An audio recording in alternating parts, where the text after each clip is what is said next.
Asante Mamponghene Adaruma Nsani. Yo. Tarikezi bajibi mu. Yo. Obrukutua. Yo. Sumampa. Yo. Awaye. Yo. Kampodiodu. Yo. Nyinambo atuku. Yo. Binmapia. Yo. Ahunchire. Yo. Ofin abna. Yo. Otre kofi. Yo. Nanu butoku. Nyina Adaruma omejinsa no. Nanu abretu for Adaruma. Esremu ada. Unyina omejinsa no. Yo. Mura. Onana. Obibia da so rese bonsu. Ene wona drum so. Ono na training sa na ne ba nyina ekoso na epeja. Ahodo na modi amano, ne animonyam amodi amano. Ene aban se o chicha niema na se de be ya yemfikire ni entokro mu nyina obi ekwo wa wotimi akobie. Yeso odne nan. Odi afidie kwa enkofa hawma no. Ene hunwa mu na se sabaya ya de fefe sa aba ne maimu a ontena dem ontena himfie le chinade no peja na nanu aka se na yewura ye de ade se ya ba hwe animonyam no wantimi afo ani kura ankohwe osofo na ni mehwe no kwa etinde wabesre assembly mpanimfo nyina ya MCE ka ho director mpanimfo wa nyina one nananom ye nyina etada so be se bu so eje animonyam a wode ama Mamponghene ye ntina aban so aka yen a wode sa ne me ya bai wado nananom mo kwa so esra mo se saadi abai eyafidie no omde nam adwuma na ekoye esra mo ada ensuwansuwa nananom nyina se driver no trem no spark no wo kwa Adaruma no mabo ochidom baby ekọ biara nananom nim sam nsamanfo ne mo nananom ne mo honhum nyina Mamponghene mu ade mu wura ne gina ha no tide wo sere no no se mu nyina mo fam ho den taachiri mu fam sunsun taachiri se de be ya ba bia de be se ya na nya Mamponghene ya no de na ya adwuma enya adwuma soronko na aban hunu se odi aba ne Mamponghene agiso na mo ya amana yefe here da ase present no ne nananom ne mpanimfo ne Mamponghene nyina se madano mo nyina motiri mota na majensa no na mo mo ano na mo mo ne chidom na mo man mo nyam hye soronko mra mu na ne oti krodua mu owo Mamponghene mu so ye honhom so ye nsuo so ye kramu so ye boso no ye bibi biara se da ase present mo su na ni mo nyam a enam so ma aban so e hye Mamponghene mo nyam no de sunsun mo beta akire no so on de ka no nko na se na no Adaruma se ni pa de mo mfira no na muntu no ene da yo bedru Asante Mamponghene Municipal Assembly with my young for Thomas Apia Kubi.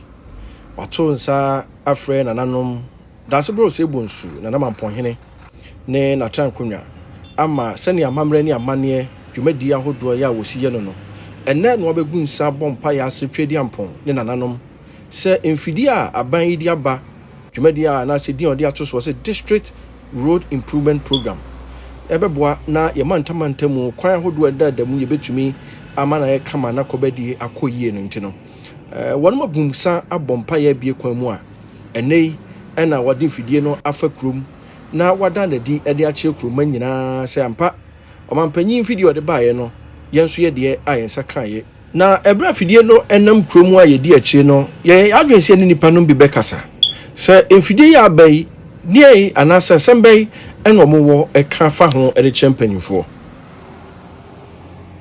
afide dem woka fa ho pa we ya be kikiki nyina be ka na entonie ene e be koso ba bia mantem bia nka ekwai da bia ese nipa fa so ye bia eno ne ese nkedu kodu so ne hu se bia mamu no e koso we ye de kosi kan ne da ma hai eno nko ane hia ye de be ma hai discount to butum se hu puntu e koso Mamponghene puntu pa ti adesredia be na wode sre wo mu adesredia me sre nse Mamponghene bu hono a enu kwase de bo paamu bi ko ye na se de ma contract e se o mo ekodu so ne de ebua Mamponghene de me se Mamponghene dwom so portals wa kase de ayi empite bi kire ba bi ho kwa na akọ nzonko ekọ tabako go enipa enya kwa anko we ya be na nka mako yi kwa bi atutum ho a na nka mo hu se Mamponghene bibi koso so ho ti mesre se ne wo di utwai na wo video yi man to mo se abai o munye bibi mi hu se kanse o munye bibi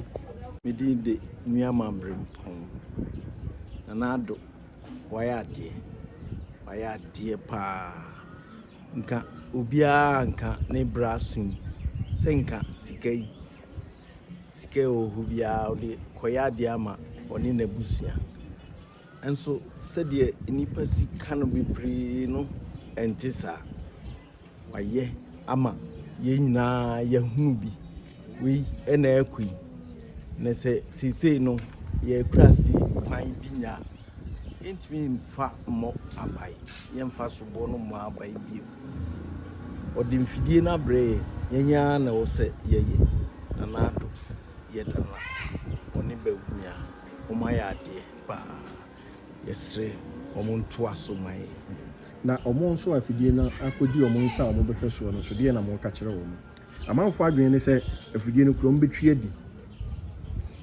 sɛ betwi adi ni nyinaa gyina ɔmansini ne council no sɛ council no sɛ akontambuo ɛyɛ adwuma yie sɛnea ɛwɔ sɛ yɛ di a ɛneɛ ɔmo ntimi ntwi ni kyerɛ sɛ ɔmanfoɔ no nso bɛhwɛ so na nia ɛwɔ sɛ ɛyɛ no mantem kwan wayɛ bebree ne aka no ɔmo de atoa so asɛm biara ni hɔ afei yɛbɛwie no dansebro sɛ bonsu ɛde nsɛm to dwa sɛ obi ama n'ani na hɔ na mfidie no ɛyɛ adwuma no deɛ wobɛhu bi a ɛnkɔ yie no woka no assembly na mfa nyɛ adwuma a bra n'ahemfie na bɛbɔ n'amanneɛ neɛ ɛnkɔ yie biara no fabra na fabra bɛto n'anim.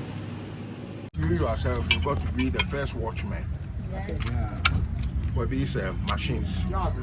I say, Mona, when you move your share, to move be a mamma Fafelia. Who should know to me, Cassa MC, Bayo, MP, Bayo, Bia, Mamma to him fear. In him saying, ever find out the way. Why? To Mona Munya, the first watchman, it's important. Why? Politicians, you can't blame them. If you should have won a buffer.